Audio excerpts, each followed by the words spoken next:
پتہ ہے دعائیں تو سب کی قبول ہو ہی جاتی ہیں، پر خاص دعاؤں کی قبولیت کا راز تو اللہ نے سجدوں میں ہی چھپا رکھا ہے، اور سجدے تک ہر ایک کو رسائی حاصل نہیں ہو جاتی۔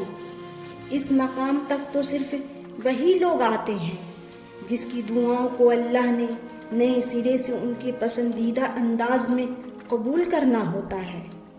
اللہ کی رضا کے خزانے تو بے شمار ہیں، اور وہ تو بن مانگے بھی نواز دیتا ہے، پر سجدے کی لذت سے کسی کسی کو آشنا کرواتا ہے وہ۔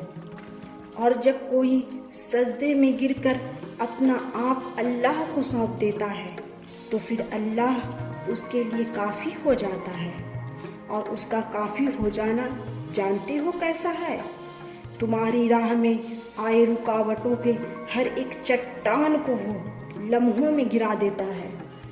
تمہارے چاہنے سے پہلے ہی تمہاری چاہ کو تمہارا مقدر بنا دیتا ہے۔ تمہاری دعاؤں میں ہاتھ اٹھنے سے پہلے ہی دعاؤں کو قبول فرما لیتا ہے۔ تمہارے دکھ، درد، تکلیفوں وہ پہلے سجدے میں ہی سمیٹ لیتا ہے، اور تم پر اپنی رحمت کی چادر چڑھا دیتا ہے۔ وہ فرشتے ہو کر بھی اتنا قریب نہیں ہوتے جس طرح دوران سجدہ اللہ تم سے قریب ہوتا ہے، اور تم اپنے رب کے اتنا قریب ہو جاؤ اور وہ تمہیں خالی ہاتھ لوٹا دے، ایسا تو ہرگز نہیں ہو سکتا۔ اور پھر اللہ تو ہمیشہ سے تمہارا ہے، تمہارا تھا اور تمہارا ہی رہے گا۔ تم ہی نہیں سمجھ پائے کوئی شخص یا کوئی ایسی چیز جو تمہیں اللہ سے دور کرے، وہ تمہارے لیے کبھی بہتر نہیں ہو سکتی۔ جو راستے تم خود بناتے ہو وہیں تک منزل ختم نہیں ہوتی، کہ تم نے جو اللہ سے مانگا تھا وہ تمہیں نہ ملی تو تم نے یہ سوچ لیا کیا تم کبھی کوئی چیز نہیں مانگ سکو گے، یا تمہاری دعائیں قبول نہیں ہوں گی؟ کیوں سوچتے ہو ایسا تم؟ وہ لا حاصل چیز کو بھی حاصل بنا دیتا ہے، وہ ناممکنات کو بھی ممکن بنانے پر قادر ہے۔ یہ کیوں بھول جاتے ہو؟ زندگی کئی راستوں اور کئی پریشانیوں میں ڈال کر ہی تمہیں تمہاری چاہت تک لاتی ہے۔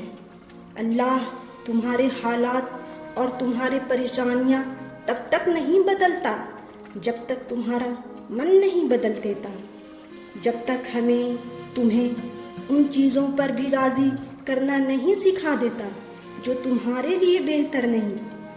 اللہ جو دے اس کی رضا میں راضی ہونا سیکھو۔